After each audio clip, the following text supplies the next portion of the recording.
ஒரு பாட்ரி class teacher அவங்க ஸ்டூடெண்ட்ஸை 2 குரூப்பா பிரிக்கிறாங்க. அந்த 2 குரூப்புக்கும் 2 டிஃபரண்டான டாஸ்க் குடுக்குறாங்க. ஒரு குரூப் கிட்ட இந்த மந்த் எண்டுக்குள்ள நீங்க ஒரே ஒரு பானை செஞ்சு தரணும். அந்த பானை எவ்வளோ அழகா எவ்வளோ பெர்ஃபெக்ட்டா இருக்கோ அதுக்கேத்த மாதிரி உங்களுக்கு மார்க் தருவேன் அப்படிங்கிற மாதிரி சொல்றாங்க. செகண்ட் குரூப் கிட்ட பெர்ஃபெக்ஷன் எல்லாம் முக்கியம் இல்லப்பா. இந்த மந்த்க்குள்ள உன்னால எவ்வளோ பானை செய்ய முடியுதோ அந்த அளவுக்கு பானை செய்.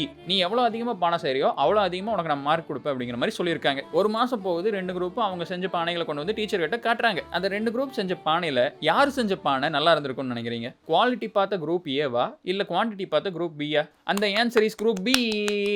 இதத்தான் வந்துட்டு பர்ஃபெக்ஷனிசம் ட்ராப்னு சொல்லுவாங்க. என்னதுன்னா நம்ம முக்காவாசி நேரங்களில் ஒரு விஷயத்தை பர்ஃபெக்டாக செய்யணும் அப்படின்னு நினச்சோம்னா அதை செய்யவே மாட்டோம். இங்கே ஃபர்ஸ்ட் குரூப் வந்துட்டு பர்ஃபெக்டாக ஒரு பானை செய்யணும்னு சொல்லிட்டு பிளான் பண்ணி அதை பர்ஃபெக்டாக எக்ஸிக்யூட் பண்ணுற நேரத்தில் வந்துட்டு செகண்ட் குரூப் ப்ராக்டிஸ் பண்ணிட்டு இருந்தாங்க. அந்த மாதிரி ஒரு விஷயத்தை தொடர்ந்து ப்ராக்டிஸ் பண்ணும்போது அவங்க புதுசாக கற்றுப்பாங்க. ஒவ்வொரு தப்புல இருந்தும் அவங்க புதுசாக லேர்ன் பண்ணிப்பாங்க. ஸோ ஆப்வியஸ்லி அவங்க பானை செய்கிற ப்ராசஸில் பெட்டராக இருப்பாங்க. அதோட ரிசல்ட் தான் இது. குரூப் ஏவை விட குரூப் பி செஞ்ச பானை நல்லா இருந்திருக்கு, கிரியேட்டிவாக இருந்திருக்கு, அழகாக இருந்திருக்கு, பர்ஃபெக்டாக இருந்திருக்கு. இது என்ன ப்ரூவ் பண்ணுதுன்னா நீங்கள் ஒரு விஷயத்தை ஸ்டார்ட் பண்ணி தொடர்ந்து நீங்க பண்ணிக்கிட்டே இருந்தீங்க அப்படின்னா அதுலேருந்து லேர்ன் பண்ணிக்கிட்டே இருந்தீங்கன்னா பர்ஃபெக்ஷன் ஆட்டோமேட்டிக்காக வந்துடும். அதே பர்ஃபெக்டாக இருந்தால் தான் பண்ணணும்னு நினச்சா முக்கால்வாசி நேரங்களில் பர்ஃபெக்டே ஆகாது. ஒரு பர்ஃபெக்டான படம் எடுக்கணும்னு நினச்சிங்கன்னு வைங்களேன், அந்த படம் எப்போவுமே உங்களால் எடுக்கவே முடியாது. ஏன்னா ஒவ்வொரு டைமும் அதில் ஏதாச்சும் ஒரு குறை உங்களுக்கு தெரிஞ்சுக்கிட்டே இருக்கும். அதை பர்ஃபெக்ட் பண்ணி கடைசி வரைக்கும் அந்த ஆர்ட்டை கம்ப்ளீட்டே பண்ண மாட்டீங்க. நான் பண்ணால் பர்ஃபெக்டாக தான்டா பண்ணுவேன் அப்படின்னு சொல்லிட்டு எதுவுமே பண்ணாமல் உட்காந்துக்கிறதுக்கு பதிலாக ஏதாச்சும் ஒன்று பண்ணுறது பெட்டர். ஸோ உங்களுக்கு நல்ல பெயிண்டர் ஆகணும் அப்படின்னா வரைய ஸ்டார்ட் பண்ணுங்க. ஒரு கண்டென்ட் கிரியேட்டர் ஆகணும், வீடியோ போடணும் அப்படின்னா இருக்கிறத வச்சு வீடியோ பண்ண ஸ்டார்ட் பண்ணுங்க.